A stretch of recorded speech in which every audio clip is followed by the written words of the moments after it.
Hello and welcome into another fantasy hockey video. Today I will be sharing with you my predictions for the top 10 forwards in fantasy hockey this year. Before I get into that though, I am doing a channel league for all the subscribers. There will be a link in the description to join my league. It will be a $10 entry. These are the settings. If you don't like them, you don't have to join, but if you want to join, it would be a lot of fun to play with some of you guys in a fantasy league. I made these settings on the fly. I looked at the rankings from last year's stats. They check out with me as being good. It's geared to scorers, so if you look at the leading scorers from last year in the NHL, should line up with the rankings in fantasy. The goalies is about 8 who end up in the top 50 based on the scoring, I want to say. So I think it checks out quite fine in my opinion, and it should just be fun. It's only $10 entry, so nothing too serious. Draft will be tomorrow at 8 p.m. I will be live streaming that draft on the YouTube channel, so if you join the league, you can also chat with me and watch me draft on YouTube as you draft in the league, or you can just not join and watch me draft on a stream. That would be fun. 8 p.m. tomorrow night. Let's get into the first player in my top 10 though. That would be Patrick Kane. Patrick Kane is going to be on a terrible Hawks team, but he will score. He's on a line with DeBrincat and Dylan Strome, which in my opinion is good enough for Patrick Kane to put up points. 84 points in 70 games last year, 110 and 81 the year before. I expect him to continue being well above a point per game, and I don't think that's a surprise to anyone that Pat Kane could end up in the top 10. He's number 10 on my spot. We then go with Brad Marchand, and yes, Pastrnak is missing about 15 games, but Brad Marchand is more than capable of carrying this line. One of the best playmakers in the league. Finished 6th last year in points, 9th in points per game. Looks as if he should be ready for opening night. People were a little concerned about that. Looks like they shouldn't be anymore. He should be fine for opening night. First 10, as I already said that about Pasta. But anyway, I don't think it's a surprise to many people, besides the people who think he's still injured, that Brad Marchand can be top 10, and he's at my number 9 spot. We then go into Mitchell Marner at number 8. Mitchell Marner is one of the best playmakers in the league as well, and he is playing with one of the best goal scorers in the league, and with Austin Matthews on the first line. Not to mention the power play also has Tavares, Nylander, and Riley, which is going to be one of the best power play units in the league. Last year, 67 points in 59 games. Wouldn't shock me at all to see him improve his points per game, even though it is already pretty high. Only like 22 players finished above a point per game. Mitch Marner was one of them.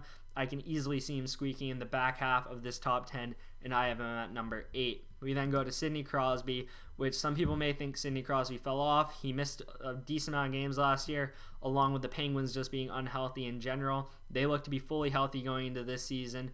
I believe 4 of these 5 guys missed at least 15 games last year. I think everyone but Brian Rust.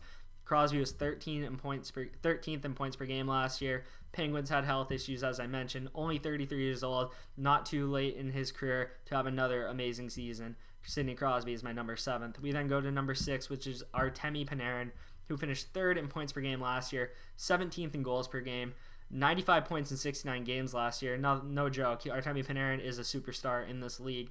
And not to mention that he's playing on a power play unit with one of the best goal scorers in the league in Mika Zibanejad, and an X factor here in Alexis Lafreniere. If this guy's as good as advertised, you could see stats go up all around this team if he is the franchise player that he is labeled as. Artemi Panarin is my 6th player, and he could be even higher, could be lower, wouldn't shock me either way. We then go to number 5, which is Nathan MacKinnon. Nathan MacKinnon is going on average as the 2nd guy off the board, and I think he's probably most definitely going to finish in the top 5. I just have him at the back half.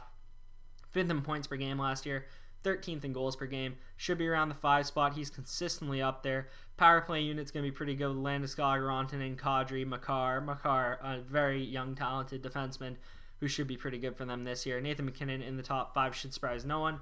Maybe a little bit of a surprise that he's 5th, but I think 2 other guys are going to pass him up who are behind him, and one is Jack Eichel. Jack Eichel last year was top 10 in goals per game and was 12th in points per game. And in the offseason, they added a star in Taylor Hall, who is capable of being above a point per game himself. He did it in New Jersey with not the best pieces around him. Jack Eichel has been this good without the best pieces around him, and now you're pairing them together. I don't think it's unthinkable to think Jack Eichel finishes above Nathan MacKinnon.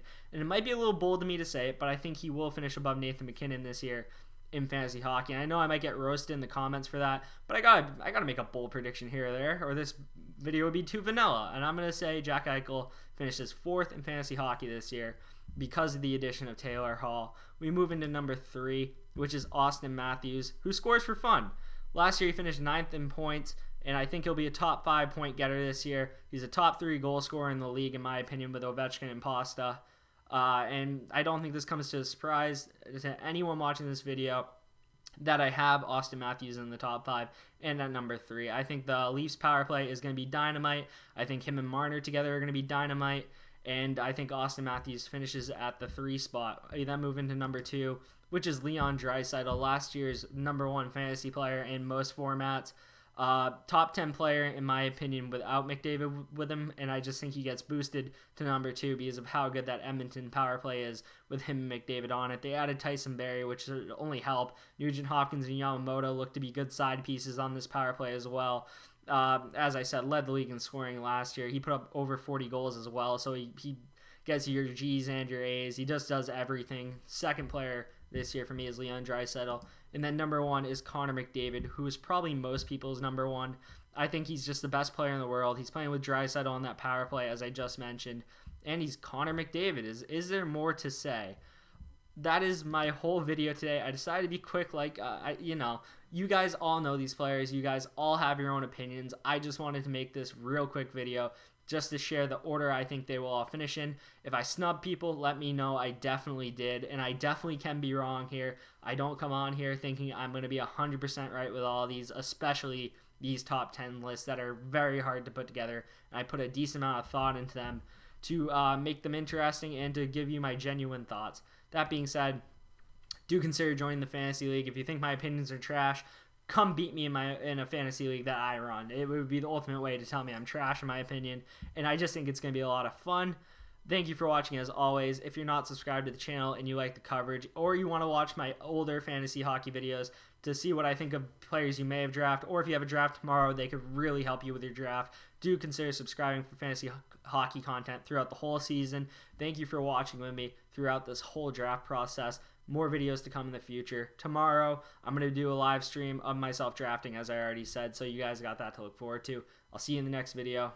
Peace. Hope you join the Fantasy Hockey League.